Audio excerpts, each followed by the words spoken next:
Hey everybody, this is Jeff, your GM, and welcome back to another episode of Big Campaign Stories. Today we are doing a fun backstory episode for Fours. I'm joined by Sean, Hey, that's me.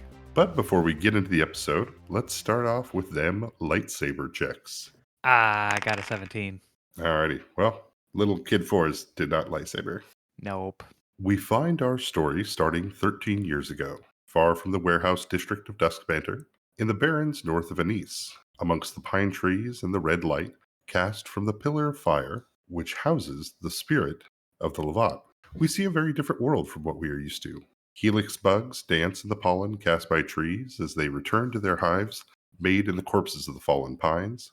Ember wolves hunt amongst the tree branches as owlbears defend their territory, as bloodbirds hunt shard snails, and out here, nomadic groups find many places to make homes.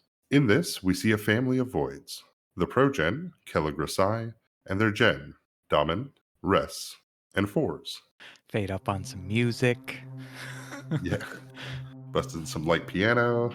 We see Damen and Res currently engaged in a battle of swords. Well, not actual swords, they're sticks.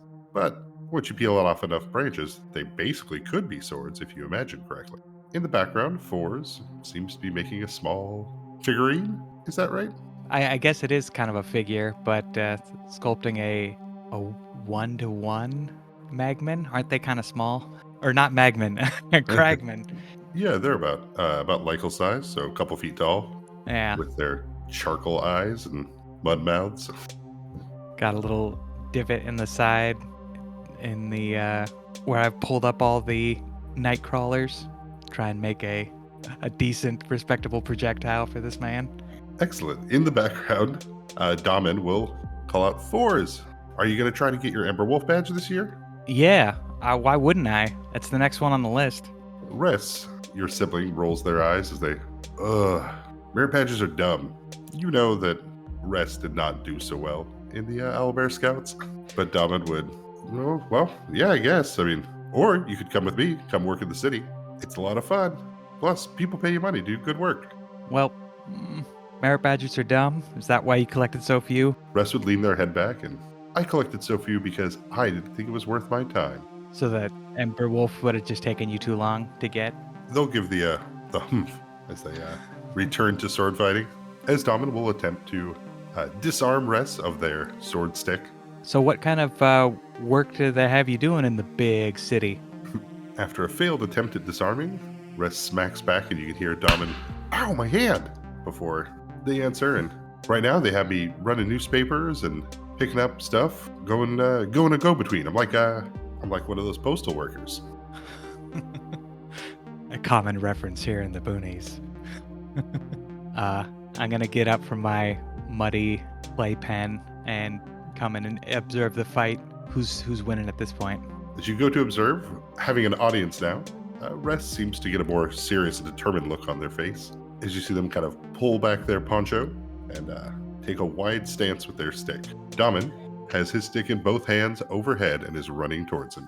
And with a yell, Res will attempt to parry Damen's overhead swing, and does. You'll watch as Damen kind of stumbles for a moment.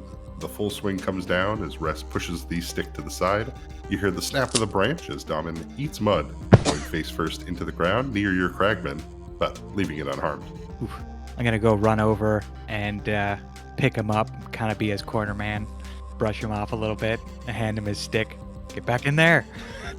Yeah, Damen will take the larger part of the stick, holding it in one hand and the smaller part in the other one, attempting to use it as a defensive dagger, before Res will resume another parrying pose and ask, so then what? Once you get your last badge, what are you going to do?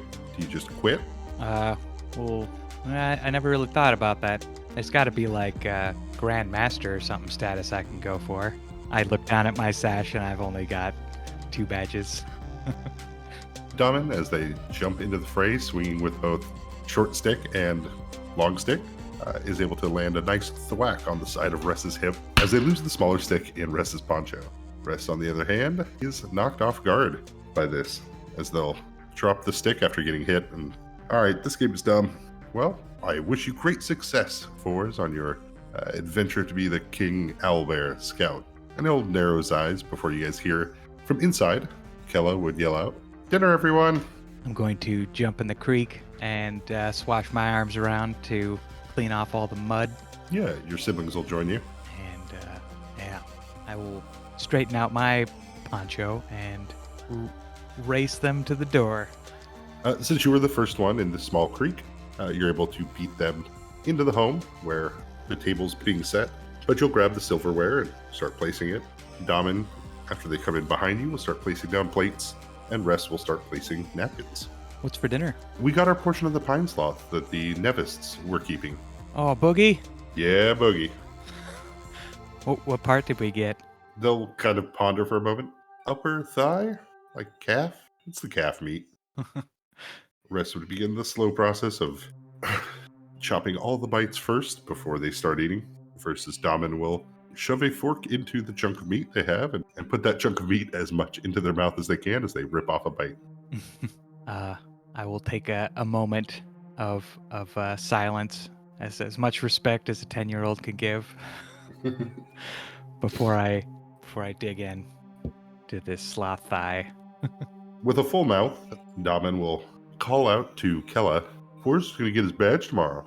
Or Kel'a would look over at you and, "Oh, are you going to try to make the trek to Stormwind?" But the weather's supposed to be good. Best time to do it. It's almost the end of summer. And once fall hits, the owl bears will be out scavenging as well. And the cold winds start to come in. So, well, that's exciting. Yeah, and if I fail, they don't take the taffy away. I can try as many times as I want. Yeah. Kel'a, "Oh, that's true." And I'll give a little smile to Rez. Ress confidently and smugly pronounces that, "Why would I want taffy from that place anyways?" It's a badge of honor, completely separate from the Emberwolf badge.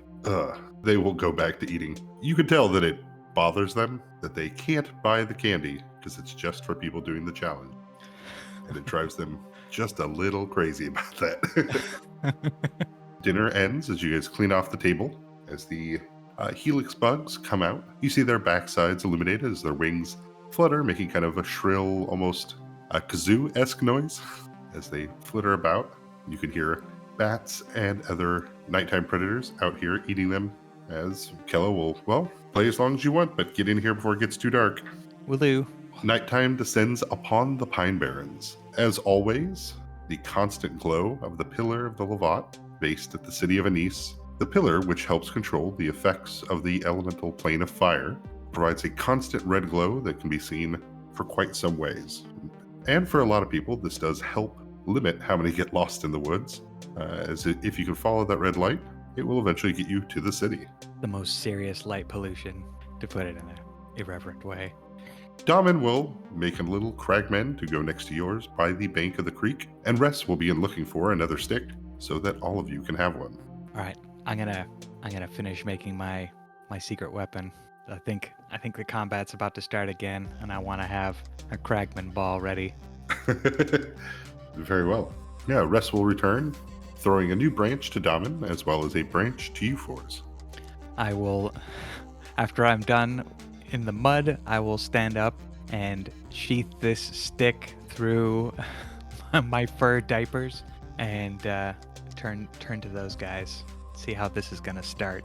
Yeah, Rest would. Well, since Damen won last time, they should go first. Fours, defend yourself. All right. I somewhat clumsily pull the the stick and get ready to do some dodging. I'm gonna be just ready for a charge. Okay, and much to your expectations, Damen raises the stick over their head with both hands and lets out a scream. As Damen goes sprinting towards you, go ahead and roll me a reflex save. Oh, well, here, I'll just throw this out. Bert, that's gotta be at least a 20. Yeah, easily done, as you're able to step out of the way as Damen slips a bit in the mud and brings down their stick where you once were. Damen gets that fun grin on their face as they, "Oh, you can't dodge forever." Yes, my next dodge is not nearly as good to this 6. As you slip a bit in the mud, Damen is able to bring the stick down full force upon your arm. Um, Hard enough that you can hear the branch kind of crack a bit as they'll stop and, oh, shoot, I'm sorry, Forrest. I'm just gonna go bah and flop myself into the mud and remain still for a moment. You can hear Ress, as we see Sir Forrest has been defeated by Sir Damon's unique and one method style. While you're laying in the mud, go ahead and give me your perception. I'll give you my grown-up perception. I perceive grown-ups. Bonuses. That's just absurd. So yeah, I get a 21. Alrighty. Yeah, with the 21, as you lay there, fake dead in the mud, as Daman is holding up their stick in both hands and making the sounds of the crowd that would be cheering them on, you can hear and you see, skulking in the darkness across on the other side of the creek, though not in a way that looks like they're a threat or danger to you or your siblings, but you do see an ember wolf. Looks like they are going for some of these scraps that were left over from dinner that Kel'a had left outside. What an auspicious sign. And I guess I'd be distracted by that somewhat as far as not then knowing what's happening with the fight, but I think I'm okay at the moment. Yeah, in the background, Ress and Daman will. All right, now you face off against the current champion, Commander Ress. And Daman will. Why are you commander and not a sir? Because I am better at this than you are. Ress will respond, and you will start to hear the sound of sticks clacking. But as you watch, this ember wolf will get close enough to tear into the wooden box that you guys use for composting, as they'll filter through, pulling out a chunk of bone that once belonged to Boogie. And now belongs to us all. But the ember wolf will stop, seeing you watch it. Before you'll see the flash in its eyes, and it will sprint off into the darkness. Cool. I'll kind of watch it until it leaves view, and then I will turn to start gathering up my mud ball. Very well. The mud ball is gathered in secrecy from your siblings. You'll hear another solid thwap as the stick hits, and Daman, damn it! As he grabs his hand again, as Ress continues to do kind of a parrying stance and slow walk around them. I'm watching the fight now, and I'm waiting for a moment where one person has an upper hand over the other one, and I'm gonna go in for an interrupt. And I hope it's gonna be against Ress, but we'll see how it goes. I'm kind of just waiting for my nearest opportunity to interject myself. Perfect. Then with that, you will hear that familiar yell from Daman as they sprint forward and take a swing. Ress is able to. As Daman comes rushing in, swinging the branch overhead, Ress overstretches themselves, trying to parry, as they end up colliding together. Oh, this is as good a time as any. And I'm going to go ahead and charge in with mud ball overhead. You should have made sure I was dead. Yeah, your siblings' eyes go wide as a ball of mud with worms in it. And I got, say, a 12 on my attack roll. Yeah, with them prone on the ground and throwing a big messy ball of mud. The surprised faces turn to Fours as they are both splattered with mud and worms crawl about. You can hear the as Kel'a is watching from the front of the home and jeez. Take off those ponchos, get in the creek. Sorry about your clothes, Daman. Daman looks around and no, that was a pretty sweet move. He's wearing his city folk clothes, aren't he? Correct. Got them official shoes and pants with pockets in them. Could put all sorts of things in there, like bones and pine cones. Anything. Daman will begin the slow peeling off the layers as Ress starts finding good-sized stones to lay next to the creek. So you guys gonna leave them out to dry. Yeah, I'll just I'm not, I guess I am kind of muddy, but I'm just gonna jump into the creek with them just for fun. Yeah, Kel'a will grab a little bit of soap and a bucket and give you all kind of a little bit of help washing behind the ears and not looking so much like little cragmen yourself before they'll call you in for the evening. Ember Wolf took some bones. Was I supposed to stop him? I'll ask Kel'a. Kel'a will look outside and towards the compost bin and No, no, absolutely not. Next time, I will leave the bones out for them, so that way they don't damage the bin. Oh, yeah. We gotta be careful. We can't leave too much out, otherwise the pine sloths will come. Well, aren't we gonna want at least one to come? I get to name the next one. Yeah, Daman will. Aw. Well, yeah, we will eventually. I mean, Boogie will take a while to finish, so should be able to catch another one before winter sets in. So is it one of those things where you actually like domesticate it, or like it's a feral hog versus a farm hog type of thing, or is it really just luring a wild one out? Do you think? I'd figure the older ones are easier to kind of bring in because they can't compete as well. So giving them like a source to scavenge from gives an easy spot for them to kind of gather and eventually die. Mm-hmm. We're just trying to capture and domesticate one because they're just too big. Okay. Yeah, I don't know if I had a follow up action for that. Where do we leave off? What was the last thing we said? Oh, you guys were going to bed. Yeah. All right. But the next morning comes. You wake up to the smell of oatmeal with honey in it as Kel'a is dishing out the morning bowls. Outside, you can hear Daman kicking away the shard snails that are gathered around your guys' drying and mostly dry clothes. You can hear the buzz of bloodbird wings as their small frames zip and dart about, occasionally sticking out their barbed tongues to gather the meat of the snail from inside before flying off to their nests. Ress has laid out your Owlbear Scout clothes for your meeting today. Kel'a will give you a hug and, this is exciting. When I woke up, I ran outside to look at the horizon to see what the weather's like, if there were any clouds.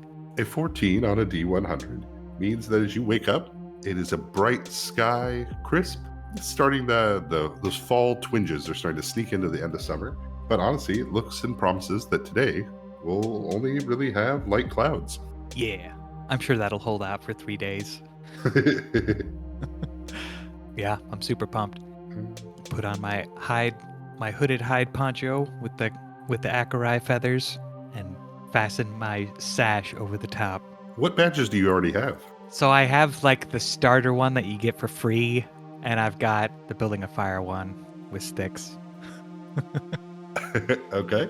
Are these shard snails like, do you not want to pick them up for physical or poison or anything like that? Or No, they're less directly dangerous and more it's that their shells when they break are extremely sharp. And so it's very easy to cut yourself, especially if you don't wear shoes a lot. You want to be careful of that. And a tip that you have learned in the Owlbear Scouts is that these shard snails' shells can be used to cut things for about a minute or so after the snail is broken. The bile that the snail releases is what keeps it strong. And as soon as it dries out, it becomes really brittle and breaks. But for that 1 minute, though, it's about as sharp as adamantium. There's not a lot of blade to work with there, so you gotta get good at chipping. Mm-hmm.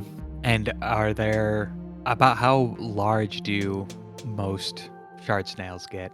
The oldest ones get about the size of a rat. Most of them are about your standard snail size. Okay, standard garden snail. Mm-hmm. Yeah, I'll pick one up and put it on my shoulder as I watch the bloodbirds fly around. As I sometimes like to do, picking up a shard snail and try and sit really still and get them to come up to me. Yeah, go ahead and give me that. Go ahead and give me that wild empathy check. 14. Okay, it takes a little bit, but eventually you see the dark green and bright red bird kind of land on the edge of your poncho and kind of do the side eye thing that birds do as they're seeing if you're going to move or what's going to happen. But it will bounce a little closer as it tries to get next to the shard snail. I'll hold my breath.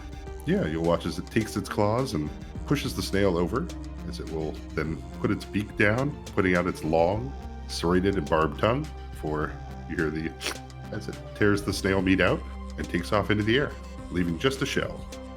And I'll look around to see if anyone saw that. Yeah, Ress and Daman will look over and, whoa. Ress tries to prevent you from noticing that he's obviously impressed. I pick up the shell off of my... This might be reckless. I pick the shell up off of my shoulder And I go, sure again, and throw it at him with a 16. Yeah, Russ grabs their arm as they get thudded by this really hard snail shell. Um, it still has the bile on it, so it doesn't break. Mm-hmm. But as they, ow, damn it, Fours. Don't you know have that a was test cool. you're doing? And Domino look at Ress, and it was pretty cool. Nobody likes these gross things. And Ress will go to kick the snail shell, the small silver and white shell, but it will crumble and break as he kicks it, spreading those shards across this section of your guys', I wouldn't say yard, but ground that you guys tend to. And I look down and I go, caltrops.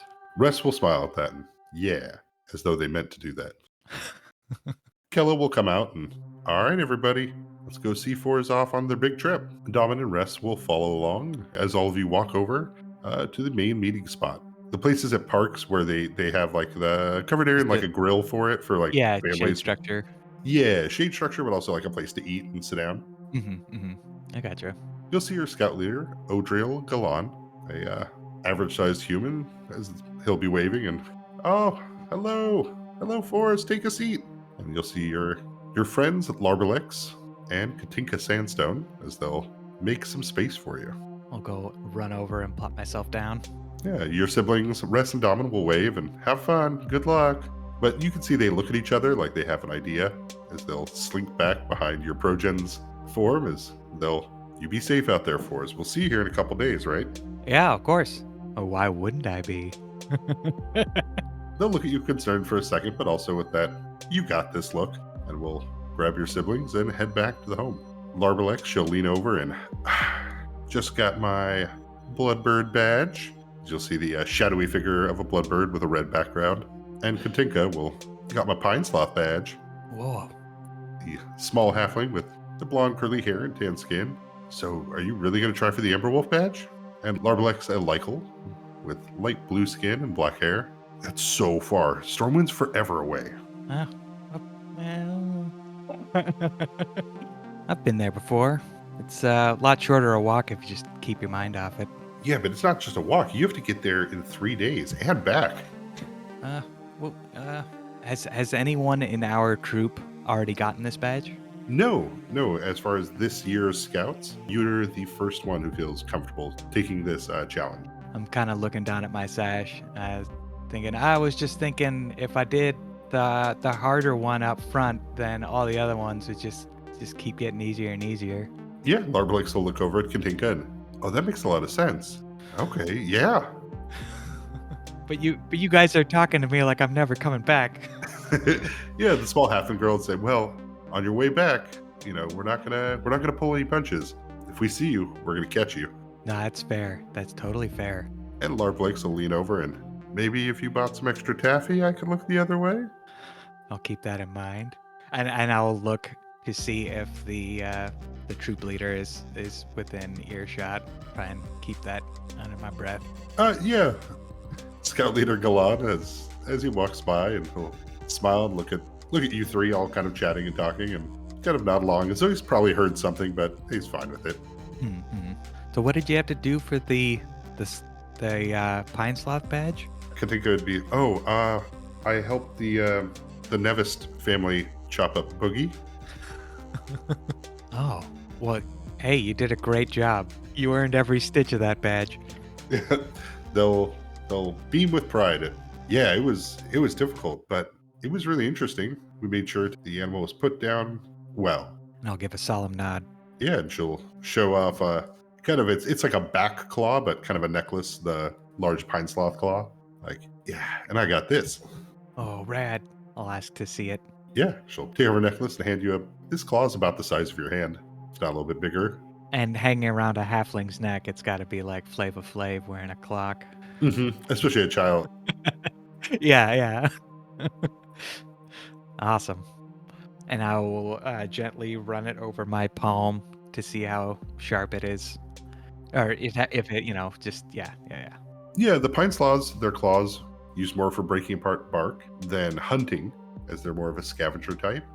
It's not sharp enough to cut, but you can feel where the thick edge on it would be very good for scraping it like roots and digging through dirt. Hmm. And Larbalix would butt in with, "And I got my badge, not that anyone asked, because I collected 5 bloodbirds." Oh, wait, you had to trap them? Mm-hmm. How did you? Yep. I will look impressed. So, yep. Gathered them all up and then gave them over to Farmer Tangle. Said that the snails have been making quite a mess inside, eating up a lot of his old clothes. So, got him some birds. Nice. But then won't the birds just start wreaking havoc on him in some way?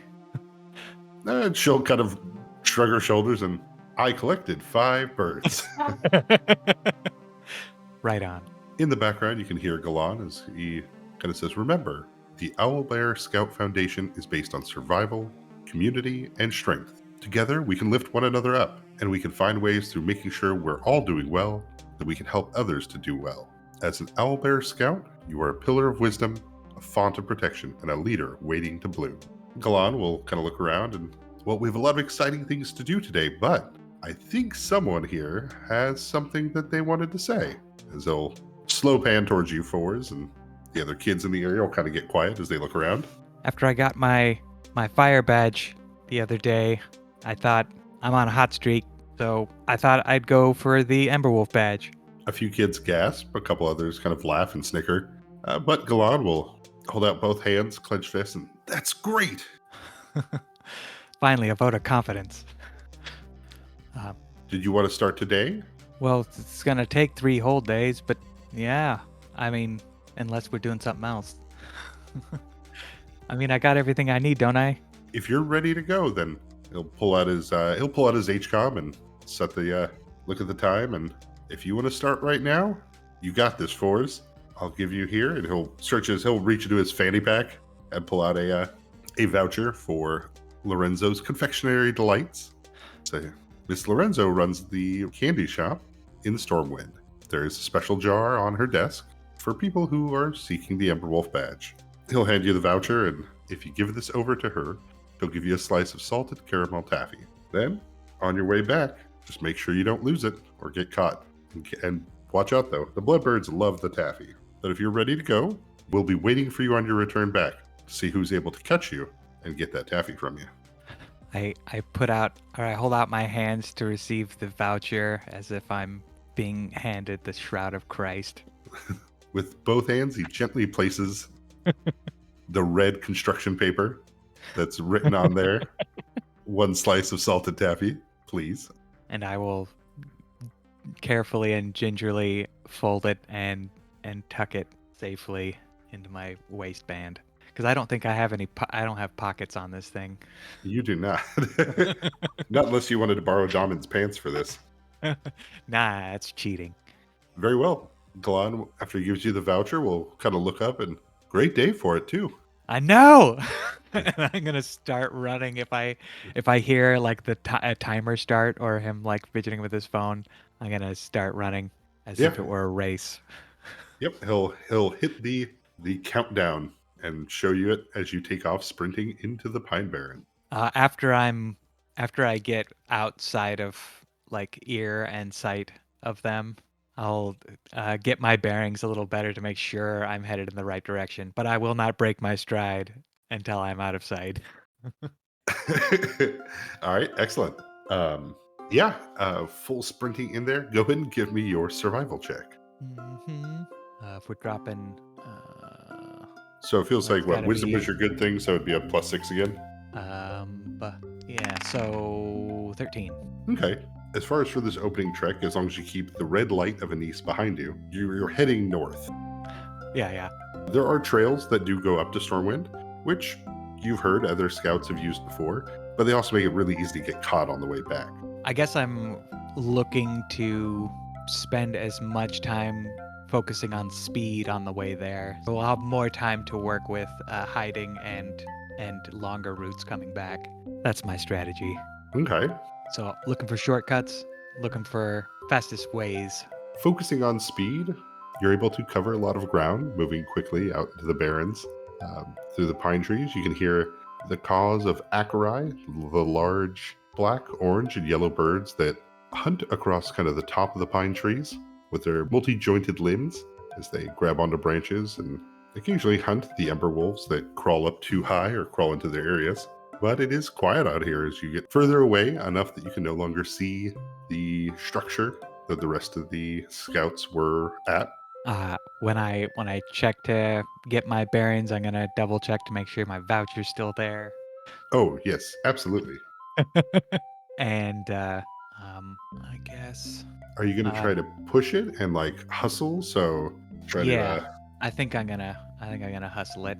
So, hustling basically means in an hour you move twice the speed. So you do have to make a constitution check, or otherwise you take a small amount of non-lethal and you get fatigued. Oh boy. So here's potentially going to be an important lesson, or I'm not gonna learn any of the right lessons and I'm just gonna barrel straight through. Okay. So yeah, as you go off sprinting here for this first hour, as you're coming to the second one, as you're moving along, go ahead and give me a constitution check. 9. Oh, And yeah. that's, oh, jeez, that's quite a long ways.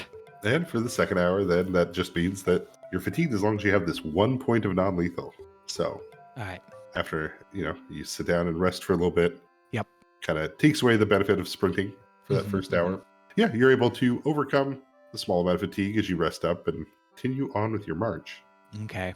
I'm not gonna push myself in that way, and I'm going to shift my focus to like actual detour and pathfinding. Okay, go ahead and roll me a survival check. All right. Oh my god. Hell yeah. All I rolled a 1 for a total of 7. right, excellent.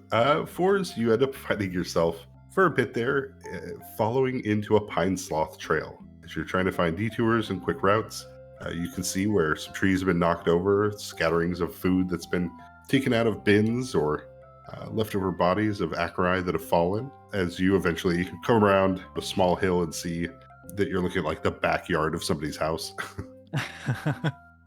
Though the pine sloth is not here, you can see this is the trail they took to get here. Does anyone look like they're home? Yeah. So you can see an android in the window cleaning, wiping down a plate. But yeah, Mr. Grady will open up the door and I'm sorry. Are you okay? Are you hurt, child? Oh, no, I'm fine, Mr. Grady. I was just wondering if you could give me a lift into Stormwind? And I'm tucking the rest of my sash underneath my poncho. All right, go ahead and give me that bluff check. All right, so this one's probably just going to be a +2, which would make that 17. Mr. Grady, maybe he just didn't catch you putting away the sash, or maybe he feels bad because he doesn't quite remember which kid you are. But well, yeah, I guess I can take you up to the city. Is everything okay though? Like no one's hurt, right? You just need a ride to the city. Yep, just a ride. Okay. Yeah. Let me give me just a moment. Yeah, you can wait over there by the vehicle. Thank you. After about 10 minutes, Mr. Grady will close the door and walk over, open up the door for you on the side of the Hedron powered vehicle as they let you in, and then they will jump to the driver's seat. Okay, seatbelts on as Mm-mm. they'll pull out onto the main causeway here. We should be there in about an hour or so. It's not that far off. Cool. Yeah, was it Lorenzo's confectionery company? Yes. Just drop me off across the street from Lorenzo's. All right, I'm absolutely giving him one more sense motive Yeah. for that one. But yeah, Mr. Grady kind of. Oh, I've heard good things about that shop. Yeah, they're the best, I hear. Yeah, he'll put on some classical kind of piano music as we'll pull out onto the main road here and take off heading north. I'll be looking out the window, watching the scenery go by. The passing of pine trees all becomes kind of a blur staring out the window. Occasionally, Mr. Grady will, oh, that's a big one, as he'll point out a pine sloth. As you are heading northward, about 40 minutes of the trip, you will pass by a Hedron vehicle that is pushed off the side of the road. As you can see, a group of 3 Lycals are getting into the vehicle as a woman yells, throwing an orange after it as it bounces off the trunk of the vehicle, leaving her standing on the road as Mr. Grady continues to drive by. Like, oh, what was that? Oh, I think that lady's in trouble. He'll turn his mechanical face towards you. The eyes kind of focus on you. And how do you know she's in trouble? I don't know, she looked mad, and I'll be turned around in my seat looking over the back. Yeah, you'll see her shoulders slump as she looks somewhat defeated as the vehicle races off to the south. But Mr. Grady will stop the vehicle. And should we go back? Yeah, let's go see if she's okay, if you don't mind. Sure. He'll turn around the vehicle and butts back down a bit, rolling down the windows before calling out, are you okay, ma'am? The lady quickly turns around, facing towards the vehicle, and, no, I'm not okay. They stole my car. I will get out my stash and say, we have to help. And I'll be looking at Mr. Grady concerned. Yeah, he looks down at your sash and, well, yes, I guess we do have to help.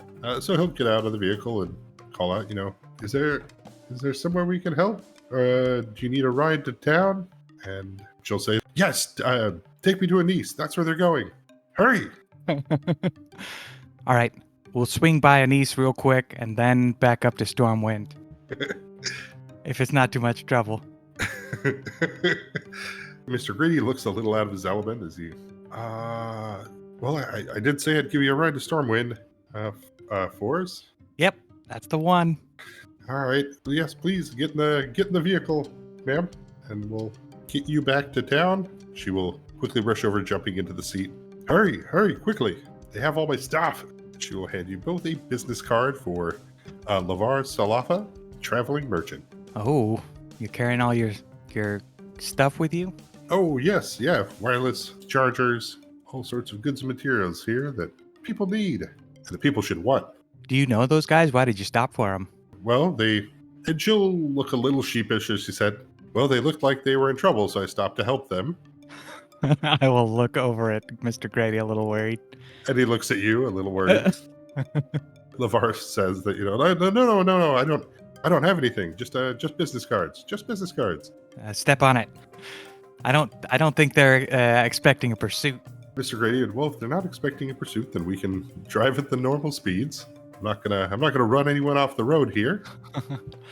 And I'll be a little bit antsy, but I'll be back to looking out the window, but looking ahead, as if somehow not looking through the windshield gives me a better view of them. Yeah, you'd already been walking for several hours this morning, but it all goes by very quickly in the side of the vehicle.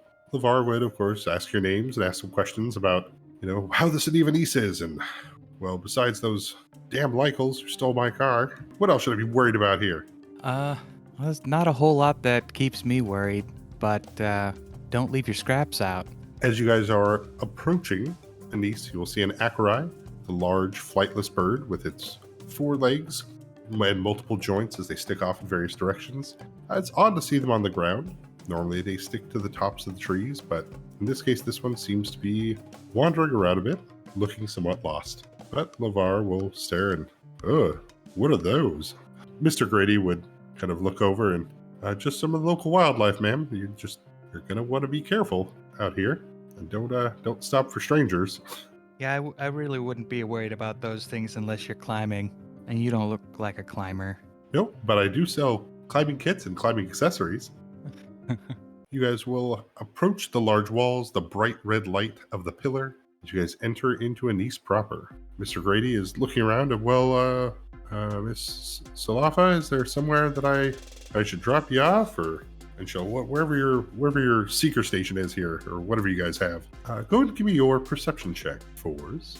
Yeah, I'm looking out the window, seeing if I remember what her vehicle looks like. I got like a 21. Yeah, with the 21, as you're looking about, you will spot the vehicle off to the side, tucked down an alleyway, and noticeable with this is you would see Damen. Oh, what?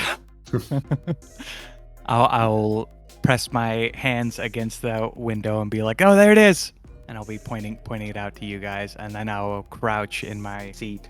Thanks, Mr. Grady. Forrest, take care of yourself, and she'll open up the side door and, hey! You'll see Damen turn around with a panicked look on their face as they seem to be removing the tags from the vehicle, peeling off the license plate and small parts like that would allow it to be identified before they will drop what they were holding and take off sprinting into the alleys. I'll just be watching from the from the driver's side door. I'm waiting to see if she gets the vehicle back. Yeah, Damen looks back, mostly afraid of the lady screaming as they take off. And you'll see Lavar as she'll get over to the side of the vehicle and place her keys inside, open it up. It looks like the trunk is still full, and looks like the vehicle is still fine. As she starts it and begins to pull off of the sidewalk into the street, you watch three kind of punkish Lycos come running out, screaming, "Hi! She's taking our car!" As you can see the license plate swinging as she takes off down the street. Mr. Grady will look over at you and, "Oh, a lot going on." We did it. We beat him to it. I'll post up for a high five. You'll lean in and, yeah, we did.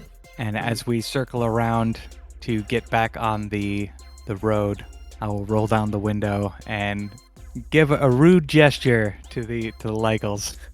A round of birds all about. I was thinking I'd like the old like elbow slap. I like it. Yeah. The Lycos make gesture at your lack of hat as you guys pull off and get back on the exit and get out of Venice. Whew. And I'll sit back in my chair and I'll be kind of a little bit energized with a smile on my face. Yeah, Mr. Grady now will take this opportunity as you guys are passing by the park, heading back up north of Forest. It's mighty helpful to see the Owlbear Scouts out and about. And I'll just kind of go pale a little bit. Is there any other reason you're going to Stormwind that I should be aware of? I'm gonna keep my mouth shut. And then I'll kind of look up at him a little worried. The android can't sigh, per se, but they definitely have the look of somebody who's burdened in both directions, right? If you hadn't have gotten a ride, you guys could not have helped Lavar Salafa. But you are kind of breaking the spirit of the challenge. You see Mr. Grady think about all this for a bit before Mr. Grady, as he rolls it all around, say, "Well, you can't get a badge for helping the lady if I take you to Stormwind, but if you want to finish the rest on foot, I'll vouch for you with your leader that you've done some good work out here. Your call." You're not gonna tell him that I asked you? But hold up his hand in a solemn promise, and no, I was just driving by, we'll say. Thanks. I just I started following the Pine Slot Trail and I'd lost my way. I thought I could make up a lot of time, but it's easy to get turned around out there. Oh, absolutely. That's why I stick to the roads. I just wish they were faster. There's a decent-sized creek not too far from my house. Might be able to ride that to the shore. I think that would be a good idea, but this time of year, I don't think the creek's moving too high or moving too fast. Yeah, it has been kind of a dry summer. But he will stop at the turnoff towards his house. And so, do you want me to take you the rest of the way? If you could just point me in the right direction. He'll chuckle. And if you don't leave the road, you'll get there. Isn't that also not in the spirit of it? I feel like I'm supposed to be trekking through the woods. He'll kind of look at you and, I was never a scout. I just see you kids every summer doing this walk, so shave off some time cutting through the hills. Do you have a map? Yeah, I think I have one inside. He'll pull into his driveway and park and go inside, grab his data pad, and show you a map of the area. Okay, I'll get out. I was like, do I carry charcoal on me? That's crazy. I was like, do I carry anything I can write with? I was gonna scribble my own facsimile of the map and plot out my shortcuts to where I would follow the road until a certain point and then cut across where it would be going around something. It's like, oh, I could do that on foot, and I'll cut there, and then I'll be back on the road, and then I'll cut here, and then back on the road. Whether through getting a pen and paper or drawing with mud on your hand. I thought I might just draw with mud on the back of my poncho, and then when I need to, I can consult it. Okay, yeah. You're able to leave yourself some reminders or tricks or tips on where you want to try to skip ahead. Not a problem. Mr. Grady will hand you a couple bottles of water. Oh my gosh, thank you. It's like, yeah. Do you have an HCOM with you? I looked down at my hide clothes. Yeah, if you remember where I am, if you get back here, if you need help. Will do. And I will excitedly run off. Yeah, he'll wave and... Run about 20 feet and then stop and look down to make sure the voucher is still in my waistband, and then start running again. Yes, the voucher is still in your waistband. All right, very well. Go ahead and give me your survival check. 19. With a 19, you're able to make steady progress, quickly moving through the woods, cutting off of the main path when necessary. You'll occasionally hear the humming and chittering of helix bugs nestled in their pine tree husks, but night is starting to come along. Transitioning into night.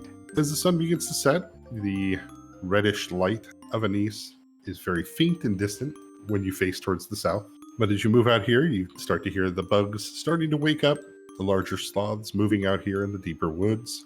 The helix bugs help kind of light the way. And at night out here where nobody else is, you can see the many white and silver shells of snails as they move about, picking at the corpses of dead deer or bloodbirds that have died for whatever reason. Their corpses go to the carrion feeders, which are the snails. All right. It's probably getting to the time where I need to find a safe place to sleep.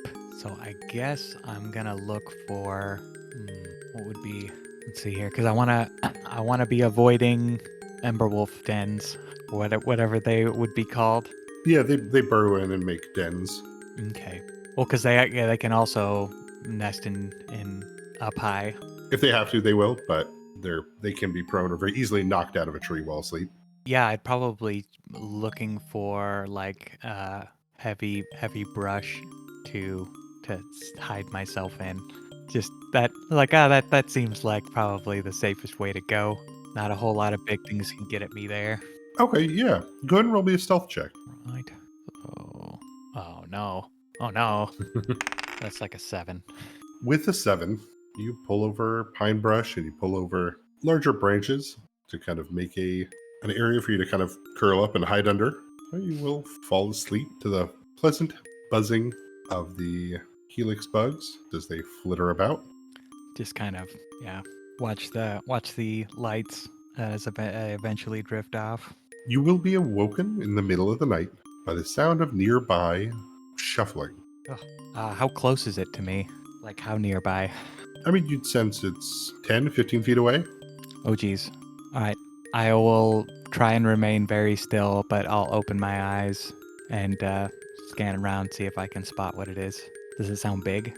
It does sound large. Opening your eyes and peeking between the branches here, you will see that there are 2 of them. One of them, quite a bit larger, about 8 feet tall. The other one, about 2 feet tall, looking up at the larger version. Now, the creatures that stand there, imagine you're seeing something that looks like 2 people wearing like a pine needle ghillie suit. Okay. The larger one has glowing orange eyes, while the smaller one still seems to have kind of a light yellow illumination to their eyes. The smaller one has one pine cone kind of drifting about like an ion stone around its head. The larger one has a full-on kind of pine cone halo. Oh man. You'll watch as the spirits here kind of pick up various pine cones from the ground as they weigh them and judge them, and the larger one will place one around the smaller one's head and sees how well it can hold orbit until it falls off. The smaller one will crawl about on thin stick-like fingers and hands till it finds smaller pine cones to decorate its head with. I'll just be silently watching. Do they look like they see me? They do not. Yeah. I'll just watch. Have I heard of anything like this before? I guess I'll drop a knowledge nature. Yeah. 16. You have heard of these things before, though they're mostly used in passing and they're referred to as more in jest or treated as less real. But these are pine spirits. Their cryptid status is... They're generally considered good luck to see them because they disappear very quickly when they're startled. The cryptids are believed to go in cycles where they get very large before the end of summer, and then once fall comes, this one will probably pass away, transferring its pine cones onto the next one, which will grow large for next year. So they're actually just kind of spreading trees around? Mm-hmm. Cool. Couple of regular Johnny Appleseeds. But over the next 20-30 minutes or so, they will trade pine cones until it seems as though they both come up with a suitable crown. Several of the ones they've decided that they no longer need. You watch as they dig into the ground like squirrels and bury before they will begin drifting to the east. All right. It's probably going to take me a minute to fall back asleep after that. But yeah, this is fascinating and also quite relieved that I was not that I've picked a good camping spot. Excellent. As morning comes, you still have energy to continue the day, though you are probably getting a bit hungry. I'm gonna actually, when I wake up, I'm going to go and dig up where the pine cones were and take a look at them, see if there's anything cool or special about pine cones. You'll have to brush away the large amount of snails that have gathered in the morning that are over the spots where the pine cones are buried. Hmm. But as you dig into the ground and pull out the pine cone, you'll see that this one is starting to grow already. There's golden, kind of green tendrils that are coming out from the inside of the pine cone, from where the seeds are, that are stretching out. Whoa, that's fast. I'm going to rebury it so that it can keep growing, but I'm going to gather up all of the snails that have gathered around here for breakfast. Okay. Yeah, just, what? Using a thin stick to try to get them out of there? Or? Uh, Probably try and suck them out Okay. at first, and if that doesn't work, probably resort to a stick. I've eaten snail before. Yeah, that's fine. But yeah, you can absolutely kind of pull them up and pull out the snail meat. Are you doing anything with the shells or anything? I'll just hang on to them for a little while, just in case, but not doing anything with them directly.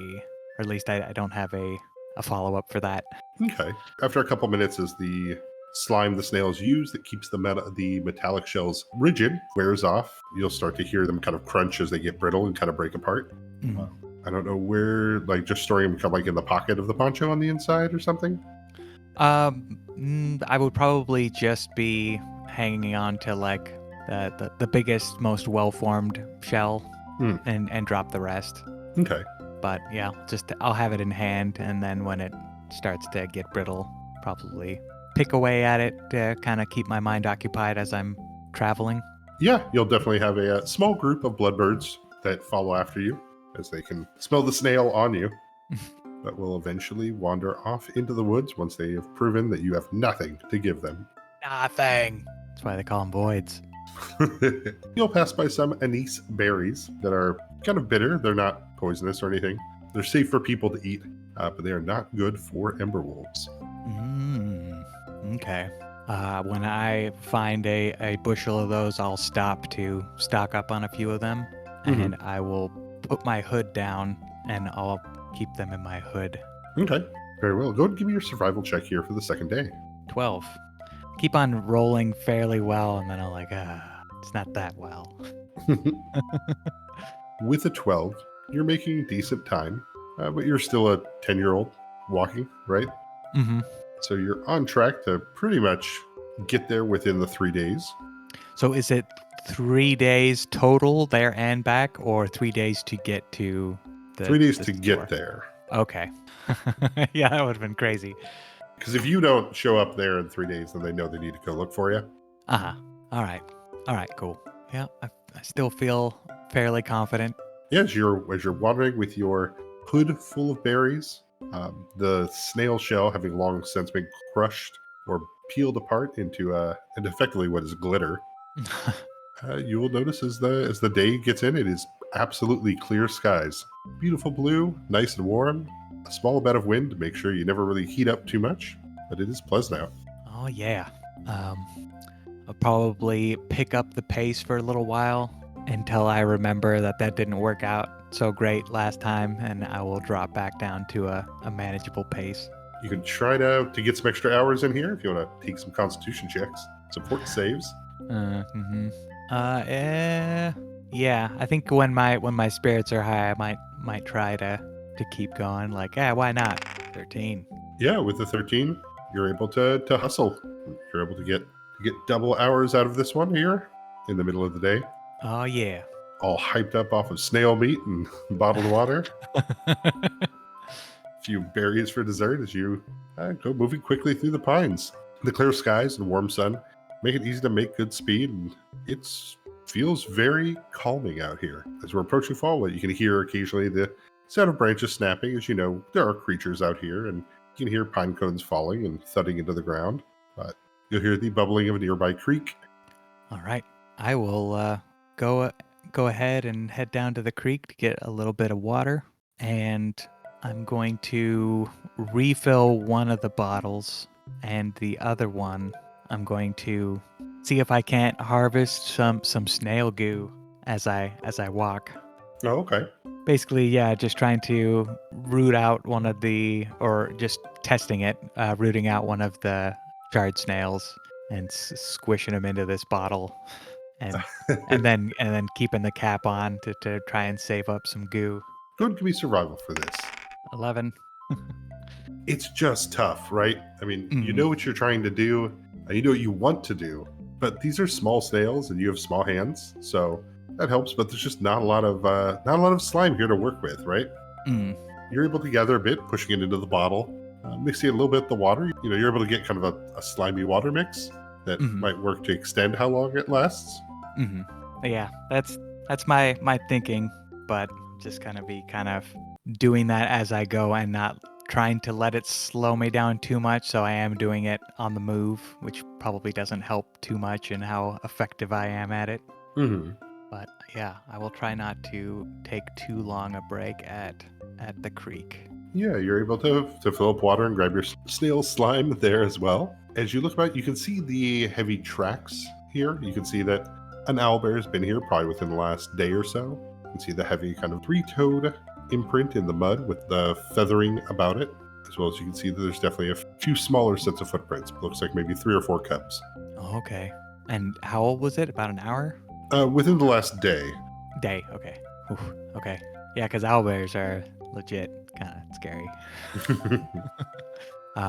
Yeah, I'll keep an eye out too if that looks like the tracks are kind of going in the same direction I am, because I'll have to figure something out then. Looking over the tracks, they appear to be going to the west. All right. So kind of towards farther. Mm-hmm. Yeah. Yep.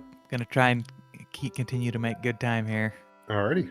As you go to press on, are you going to try to go any faster, or are you going to try to hustle more, or Yeah. Yes.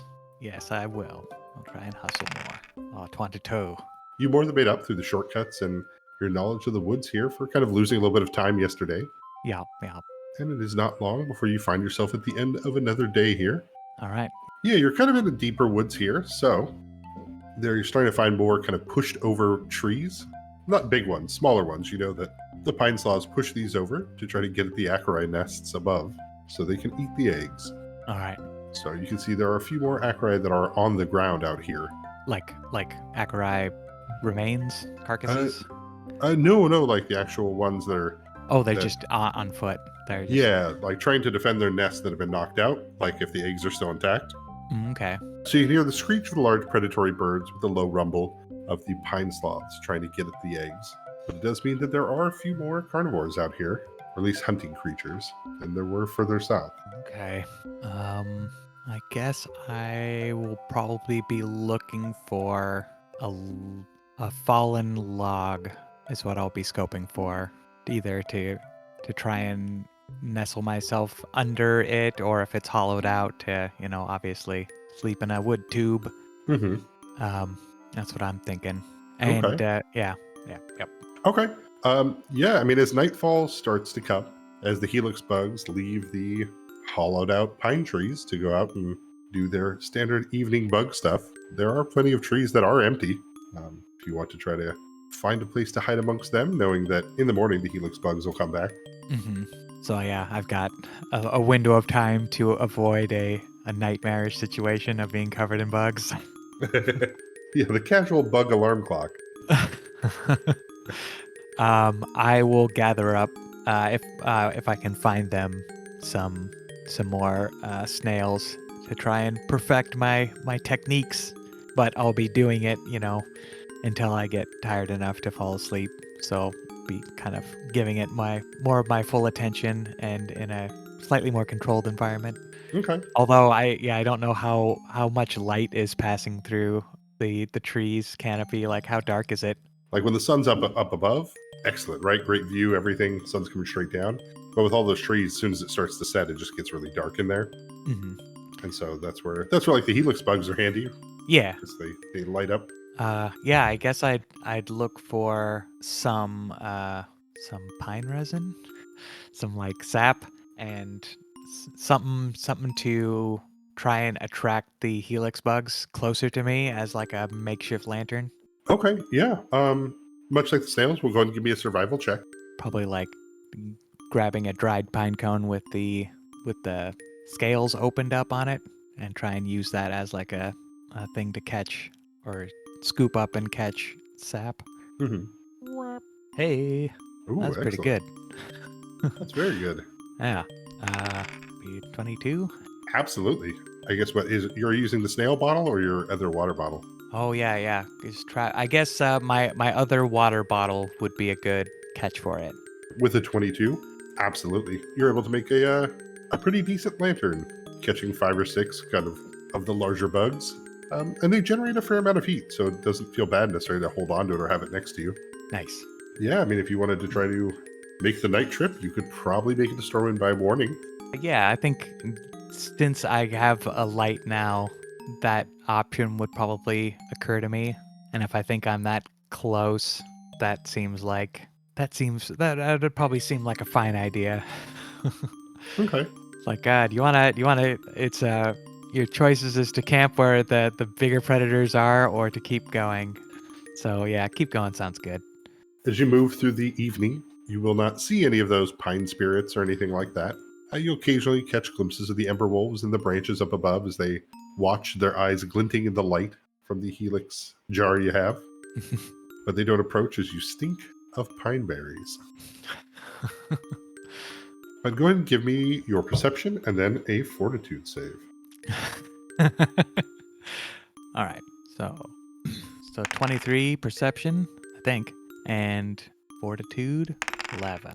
Well, the perception is excellent. Looking around out here with the light from your jar, you'll pass out of kind of the contested area between pine sloths and acari and into an area that feels a little bit more secluded. As you enter into this grove, with that perception check, you notice that all of these trees here have larger snails on them, but they're all on one side of the tree as they all face towards a central pine. The pine here, the needles on it, have a faint kind of golden green glow to them. Though this tree is probably not more than about 3 or 4 feet tall at the moment, it is vibrant and gives off its own light that quickly fades once you get about 10 feet away from it. Mm. I'll go up close to the small pine in the middle and inspect it, sniff it. Yeah, besides the sharp tang of pine smell and everything reeks of gin. Gin? Oh yeah, yeah. Yeah, uh, got it. but the sap has a kind of sweet smell to it. Get a little bit on my fingers. Yeah, it sticks together and it does glow a bit as you kind of play around with it. Like it seems to glow a little bit because of the motion, the physical interaction with it. Like if you Mm. leave it alone, it's fine, but like snapping your fingers, it makes a little flash, a little bit of light.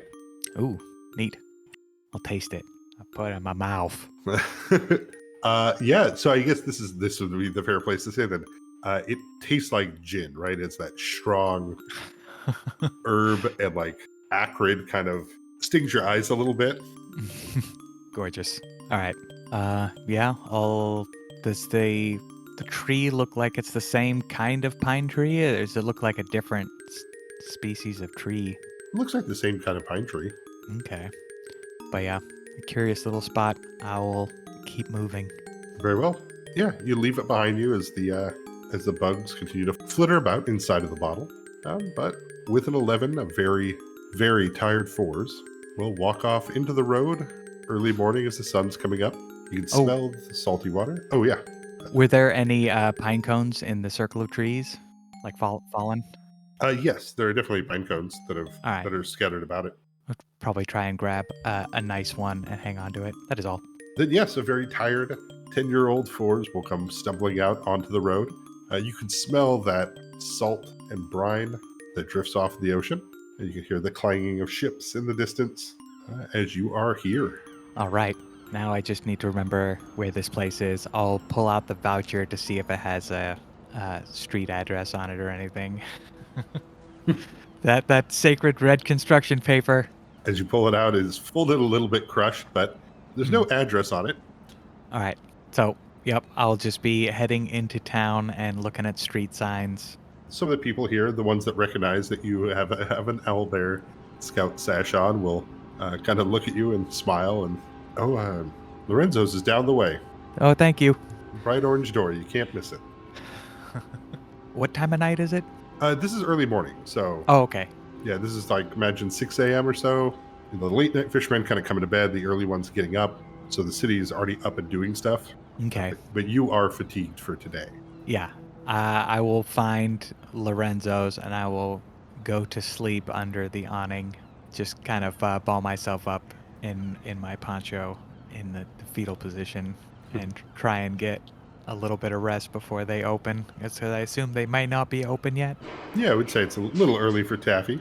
So yeah, I'll just be asleep on their front door. Yeah, you're able to get a few hours of sleep before the bustle of the city becomes a little bit too hard to ignore, and you'll get the polite tap and a pleasant woman's voice as she, "Hello." Ah. And I'll look around, and then I will sort of panicked get my other bottle that I had and open it up to let the moths out. Yeah, a bunch of bunch of very tired and very confused Helix bugs will flitter out into a bright sunny day and angrily try to find a place to try to sleep Uh, as they and shake their bug fists at you. I will get up and straighten myself out and try and open my eyes as best I can as if I'm up. Miss Lozo, look at your tired face, and is there something that you need help with? And then I'll produce the sacred scroll. Yeah, with two hands, she will take the voucher from you and look it over, and it looks authentic. And she'll step back into the building as you'll pass underneath the sign of Lorenzo's Confectionery Delights. She walks over to the front desk, and there is a special jar marked with the symbol of the Owlbear Scouts. She'll unscrew the lid and hold it out to you so you can reach in and pull out whichever flavor you'd like. All right. This is almost like an apple size of taffy, Okay. a solid ball of candy that would fit in your hand. Mm-hmm. All right. I will reach in and grab the one that is most brightly colored. Alrighty. Yeah, she'll screw the lid back on top and put it back onto the counter before grabbing a broom and kind of starting to tidy up in the morning, brushing away all the berries that would be scattered on the front of the business. Oh yeah. Do you need some food? That would be great if you could spare any. After she finishes up sweeping, she'll get some water as well as bring out kind of a at least slightly warm kind of ham and cheese sandwich. Oh, I will take it gratefully. And now I'm trying to think if I need to sleep somewhere.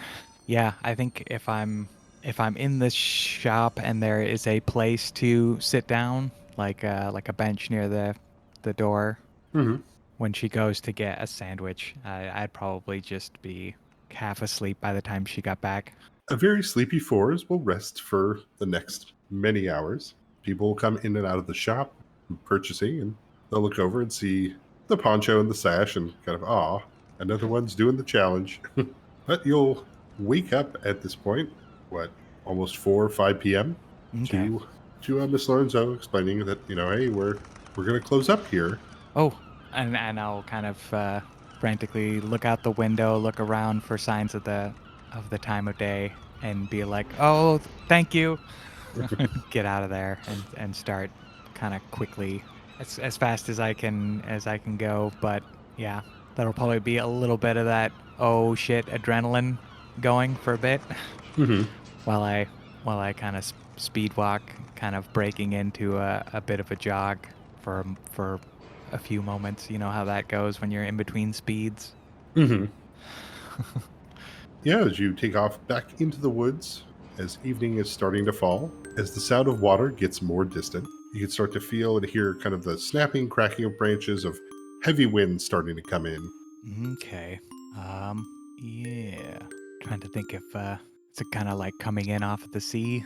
It appears to be coming in from the south, so the warm, high winds means occasionally you will get pelted with pine cones. But the trek back's a lot easier. You're able to use the road for a lot of it. It's not until you get close that you really have to worry about the other kids. So I guess the question is, does anyone else in my scout troop have dark vision? And would they be out at night as part of the challenge? Because I think I might I might do nighttime if I thought that they would be like the scoutmaster would probably try and round people up and take them home. You know from previous challenges that they will give out flashlights for nighttime. I'll do nighttime. I think I know how I want to do this now. Okay. Think I'm gonna set up a like a little mud mound decoy camp. Like going to set up a dummy of myself with a little campfire, and I'd be waiting a ways away, downwind or whatever from it. Yeah, you know what? Here's a great moment. Go ahead and give me your disguise check. 23. Yeah, with the 23, you're able to make a little mud man. You're able to make a cragman decoy. Yep. You said you're starting a fire for it as well, and Yeah, it's gonna be like a little mock camp. okay. Not like it would be irresponsible to do a big fire, and I don't know if it would be difficult for me to catch more bugs. All right, you're able to make a reasonable kind of mock camp. As night falls, you'll see those flashlights moving about in the pine trees nearby. And also, as night falls, the bloodbirds that have been bothering you for the last day go away as they go to sleep as they're trying to get at your taffy. But go ahead and give me a stealth check opposed by their perception. As you watch as several of them all gather together, you'll see Ress with them as they kind of look around and, Hey, I think that's an 18. all right. Oh, Jesus fucking Christ. Jeff! Jeff!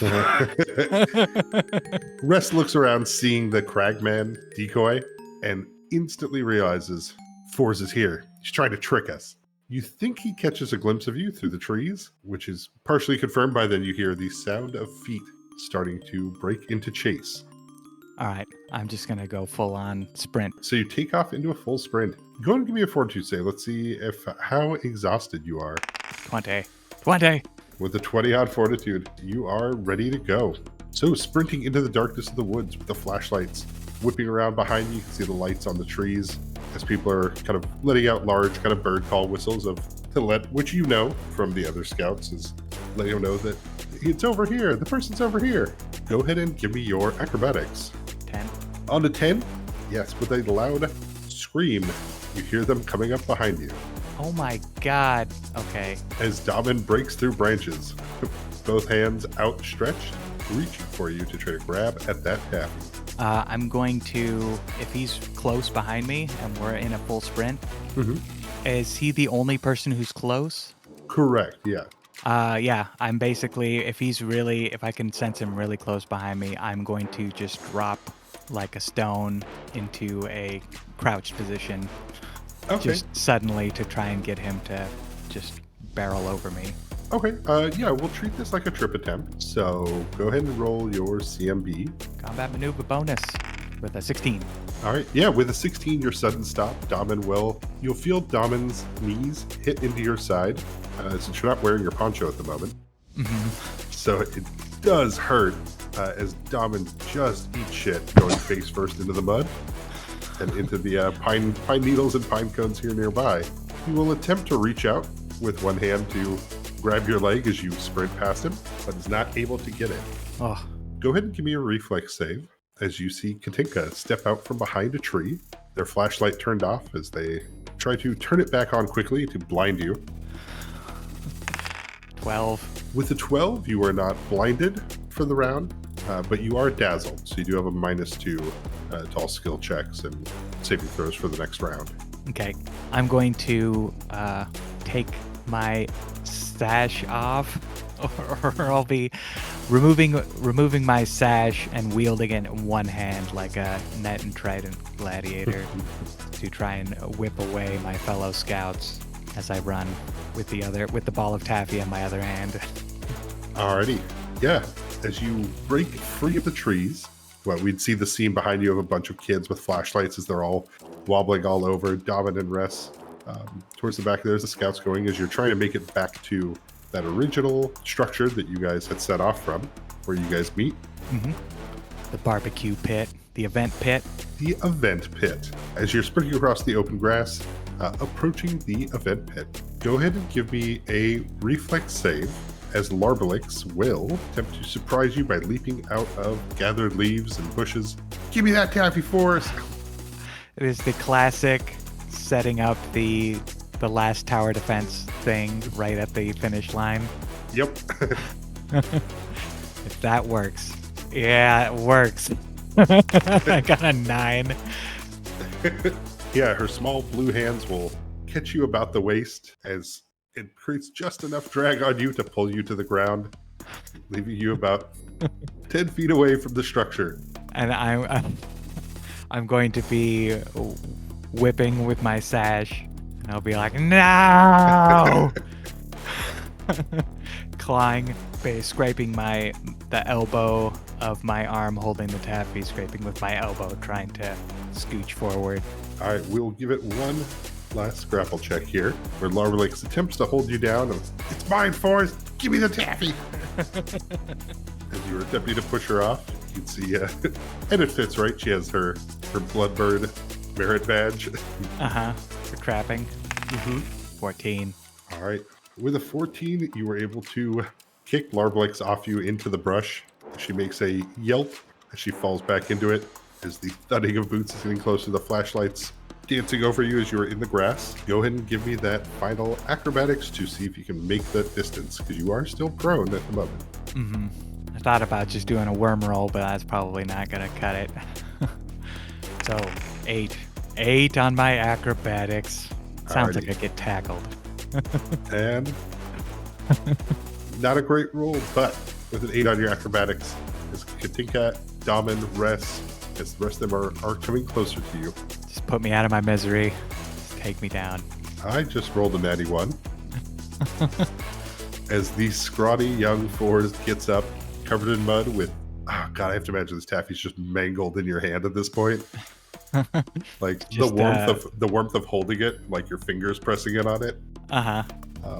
As you're just holding this glob that you can't really take your hand off of. As you kick Larblix back, even though you get up shaky, you are tired, exhausted, your eyes, you still have those tracer lights from the flashlight. The spots on my eyes. Yeah. You will hear that familiar scream as Damen trips over Larblix into the ground, falling near your feet, unable to reach you, as you limp across into the structure. I'll flop myself on top of a picnic table. As you lay there, you are surrounded by the clapping of your fellow scouts, of Ress and Damen cheering you on, and Katinka and Larbalix kind of call out, "Good job, Forrest! Get it!" Before the scout leader Galan will step over, holding out his hand to help you sit you up and give you back your poncho. You can see the tattoo of a scythe on his lower arm. Right on. As he hands out the badge to you.